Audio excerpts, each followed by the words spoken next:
This is the Rays POSTCAST, your instant game reaction for the Tampa Bay Rays, part of the Locked On Podcast Network. Your team every day. Hello and welcome to the Tampa Bay Rays POSTCAST, your spot for instant Rays reaction after every single game. My name is Jonathan Shields. Make sure you guys go follow me on Twitter at JohnD10Shields. I continue to be incredibly active over there every single Rays game. And man, what a few games it's been, guys. I mean, this team looks like it did during that big stretch. And I'm not saying the Rays are going to go on some 25-9 stretch like they did before, but it's so encouraging to see them playing good baseball. And it's even more encouraging seeing who's playing that good baseball. It's people that are hopefully, fingers crossed, going to be predominant parts of next year's team. We're going to talk down how utterly fantastic Ian Seymour was.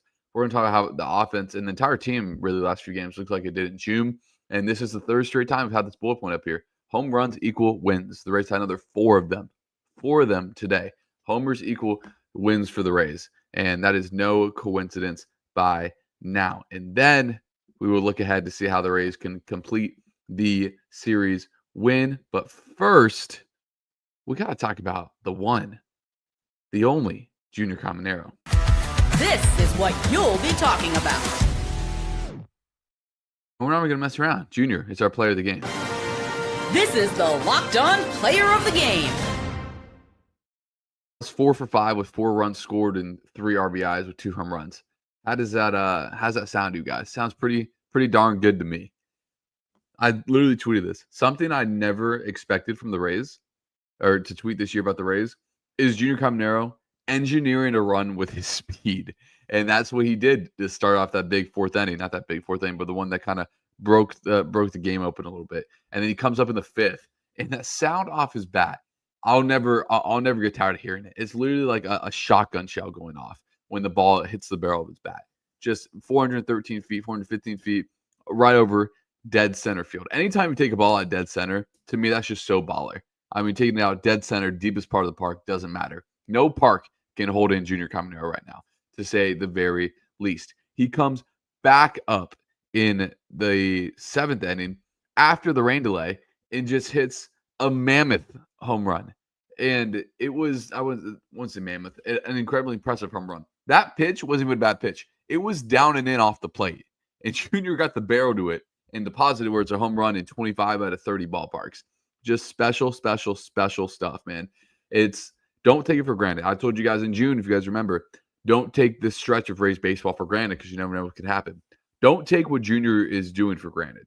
You know, he could have a down year next year. I'm not saying he's going to. The way he's work ethic, the way how he's 22 years old doing this, he's not going to. But, you know, hopefully he just keeps building on this and he's doing this while hitting 300 instead of 260. But don't take him hitting 12 home runs in August for granted. I mean, that is stuff that hasn't been done by third baseman since like 1950. So treasure this moment, okay? Because the future of the Rays, 5 years ago looked different than it does now with the supposed left side of the infield. So don't take every moment of Junior not for granted, because treasure it. Guys like this don't come around very often. Guys that have his infectious personality, guys that are as good as he is off the field. Family man, he's having a kid soon, and his production on the field. Junior's my age, and he's doing insane stuff that I can't even fathom that he's been doing this year, man. I mean, we were talking about Junior being a 20 home run guy, maybe. Now we're talking about, can Junior hit 50? Can he hit 45? Can he break the Rays record? That is just unfreaking believable. And it's time to ask, where does he rank in baseball among third basemen? I'm going to ask you guys. We have a pretty big audience here. First of all, leave a like if you're in here. Where does Junior rank among third basemen? Is he better than Manny Machado, who off the top of my head is the best third baseman in the NL? Where does he rank? I don't think he's better than Jose Ramirez yet, but I think he's the second best third baseman in the AL. I think he's probably top 3 in baseball. Let me know what you guys think, because man, he is unbelievable, just unbelievable. I can't say enough good things about Junior. The way the ball leaves his bat never ceases to amaze me. And I still can't over his speed, man. Junior had a steal and manufactured to run with the speed. To me, that was kind of more impressive than his 2 home runs, because my favorite thing about Junior is whenever he goes to beat out a ball to first, regardless, he's safe. He's doing his safe sign as he's crossing first base. And 98% of the time, he's out by more than a foot. So it's just funny to me. So yeah, he's been fantastic to say the least this season. Now let's go to Ian Seymour, and that's where we'll go to our turning point. Time to reveal where the game was won or lost. It's the turning point. So normally the normal person's turning point here would be in the fourth inning when the Rays finally broke it open with 2 outs. Fiducia kind of had that walk and kind of started things. Fiducia had the walk that eventually scored the run, but the Rays rally in the fourth inning came with 2 outs, and that's something that we haven't seen a lot recently. So runner on first, 2 outs is how it started, and then you get Junior stealing second, and then Fiducia walked. Obviously, Junior came around to score. Then we get Carson Williams hitting the single, and then Seymour single to score the second run. A lot of that with 2 outs, which is super impressive for the Rays. But the turning point is when Ian Seymour stepped on the mound, and he was dominant from the start. If it wasn't for a soft base hit, he would have gone 5 innings, no hits, 8 strikeouts. His stuff was filthy. He took this opportunity to start and ran with it. Tom Brady always said, when your opportunity is going to come, if you play professionally, more than likely your opportunity is going to come. You got to take it and run with it. Ian Seymour sprinted with it. He looked like Usain Bolt taking this opportunity. He was fantastic. 5 innings, 1 hit, 8 strikeouts. So let's do some quick math. You get 3 outs per inning. Ian Seymour pitched 5 of those. 5 times 3, last time I checked, is 15. 8 of those 15 outs from Ian Seymour via the strikeout. Just, again, the young players have been stepping up during where the Rays, I thought, have been playing better baseball the last 5-6 series. It's been Junior. It's been Carson. It's been, Pepio, who I still consider a young player. Now Ian Seymour stepping into this role. And, man, he first of all, I love watching him pitch. The little cradle rock delivery he has. The fact that he looks over at third base while he throws is so baller to me. And I just can't say enough good things about Ian Seymour. His changeup is disgusting. So I really wanted to dive into his baseball savant because he threw his changeup the most that he has in more than any other pitch. He threw 24 changeups, 20 fastballs, 16 cutter/slider, 5 sweepers, and then 2 sinkers. So he majority threw those changeups. He threw them to both, but 20 of the 24 was right-handed hitters, and it just fell right off the table. And we saw it with Engler, that the one with 1 out before Quan, the batter before Quan in the 8th inning, which was Jones. How he threw the changeup, he swung and missed. They threw the fastball, got him on the fastball, then threw a changeup, dropped off the table, swung and missed. The Rays sequencing that they threw the Rays pitcher sequencing today started with Ian Seymour was fantastic. Again, the Rays haven't had a lot of complete games lately, and where their bullpen, offense, and starting pitching all kind of went together in harmony, and they did that a bunch in June. This was one of the games where it did, man, and it was fun to watch Ian Seymour pitch. And most of the time when you're watching someone pitch, it's like, man, it's not fun to watch. And when we see Seymour pitch, to me, he's fun to watch. He's quick to the plate, he's entertaining, and he's in the zone, man. Those are the 3 things I like for a starting pitcher. So he has all of them. Can't say enough about Ian Seymour. We will talk about more about this offense and how this team a little bit compares to how it did in June. We'll look ahead to how the Rays can get a series win tomorrow right after this. This episode is brought to you by 5 Hour Energy. Time to fuel up and turn it up with 5 Hour Energy Transfusion. The grape, ginger, and lime flavored shot brings the iconic taste of a golf course favorite to a non-alcoholic boost. Perfect for sinking birdies or making great memories with friends. It's a hole-in-one for your energy game. Whether you're out on the course or just need a little extra push to power through the day, 5 Hour Energy Transfusion delivers a clubhouse flavor you love without ever leaving the green. And again, we've been talking about it, guys. Since 5 Hour Energy has become a sponsor, the rain delays and late nights for the Rays have not stopped. So make sure you guys get in there and continue to drink your 5 Hour Energy to make sure you guys are up and have energy for the postcast. And golf is all about good times with good people and good flavors. The grape, ginger, lime flavor of 5 Hour Energy Transfusion gives you the best parts of your clubhouse go-to without leaving the course or chasing down the bev cart. Now you can amp up the fun even more. Just buy, snap, and enter for a chance to win a dream golf trip for 2 days to any golf tournament in the USA. Tee up that trip. Visit FIVE-H-E-win.com for full rules and entry. No purchase necessary.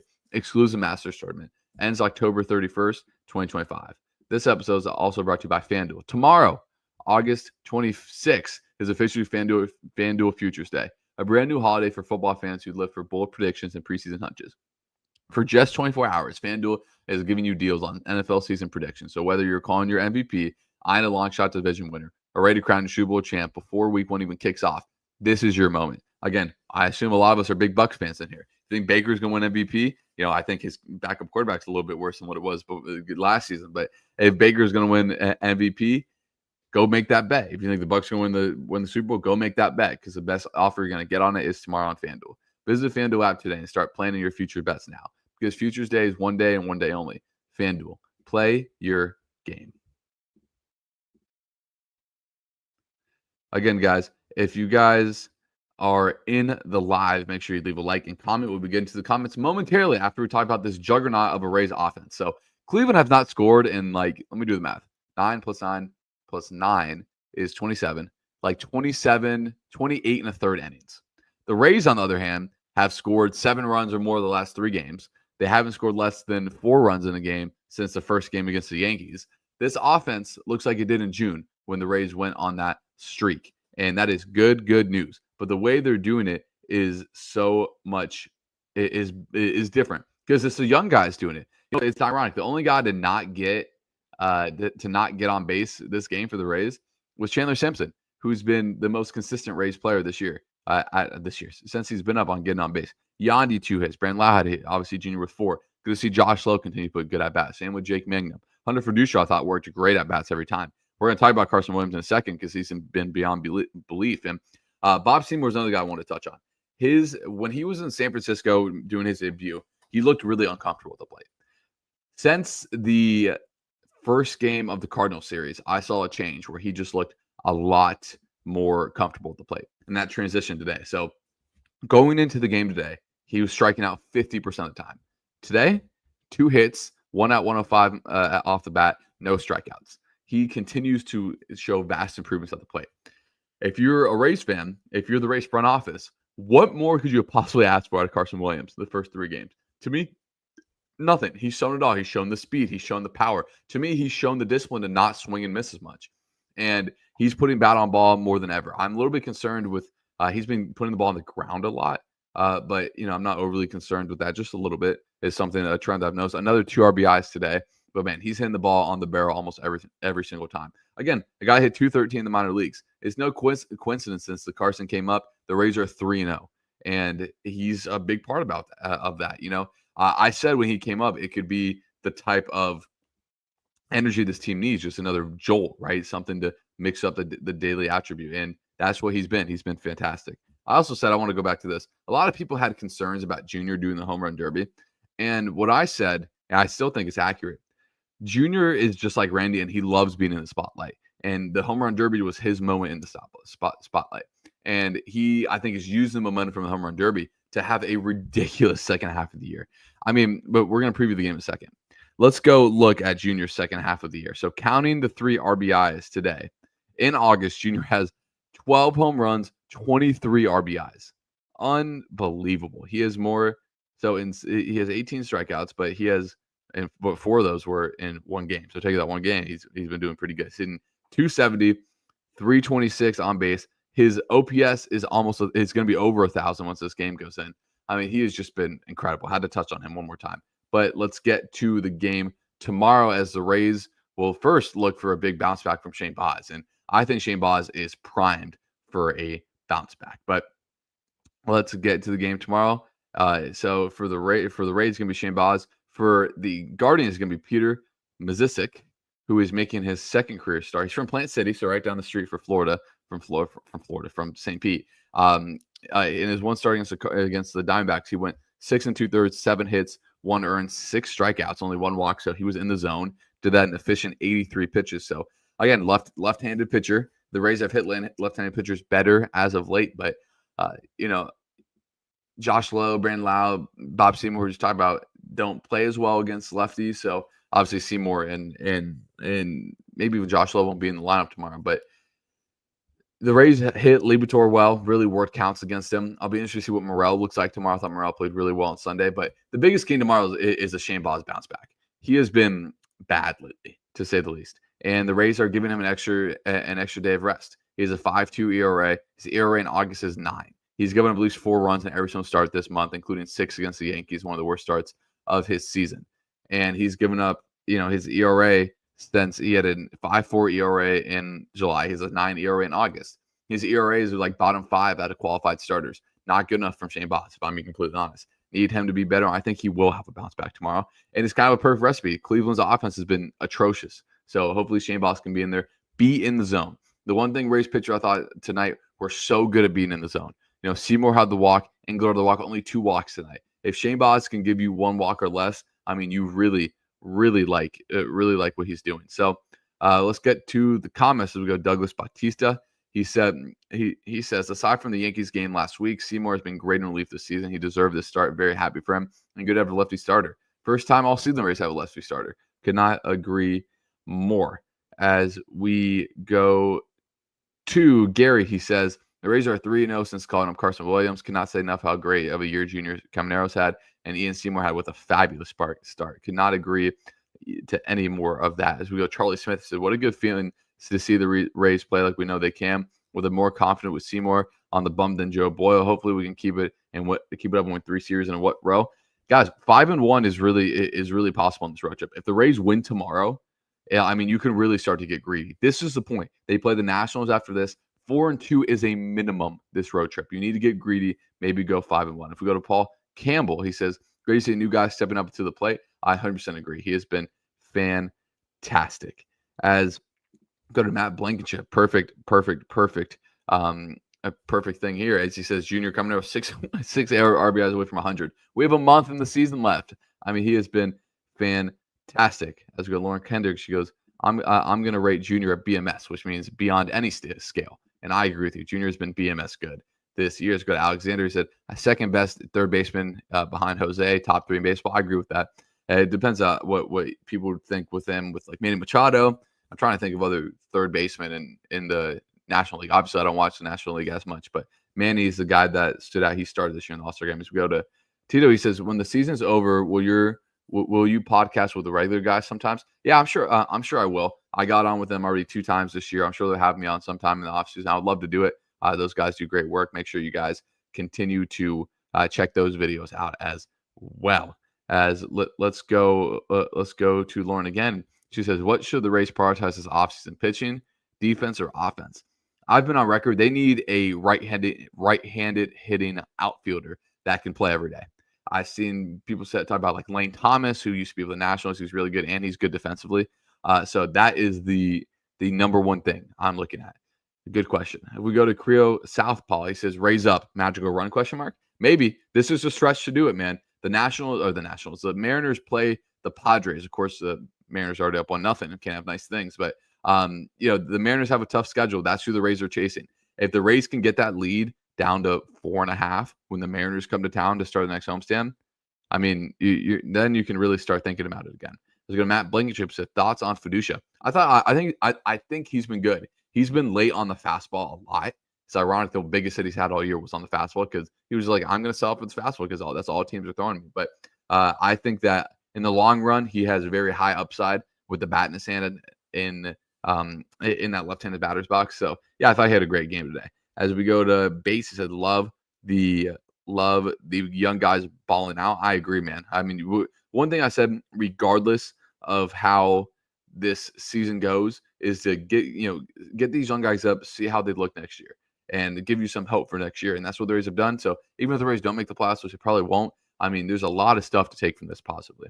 As I love, like I said, I hope they pay homage to Randy during the Mariners at home series. They will. They'll have a big video tribute to Randy. No doubt about it. I know all the Rays fans there will be on their feet in attendance. So that'll wrap it for us today, guys. I appreciate all the engagement. I appreciate all the love on the postcast. A lot of people in here today. I appreciate all the comments. Hopefully we're right back here at the same time tomorrow after another Rays win. So again, make sure you guys leave a like, comment, and subscribe. There's 29 people in here right now. I should see at least 29 likes on this episode as you guys head out of here. Again, I'll be right back here tomorrow night, hopefully after another Rays win. I appreciate all you guys joining, and I will see you guys tomorrow night.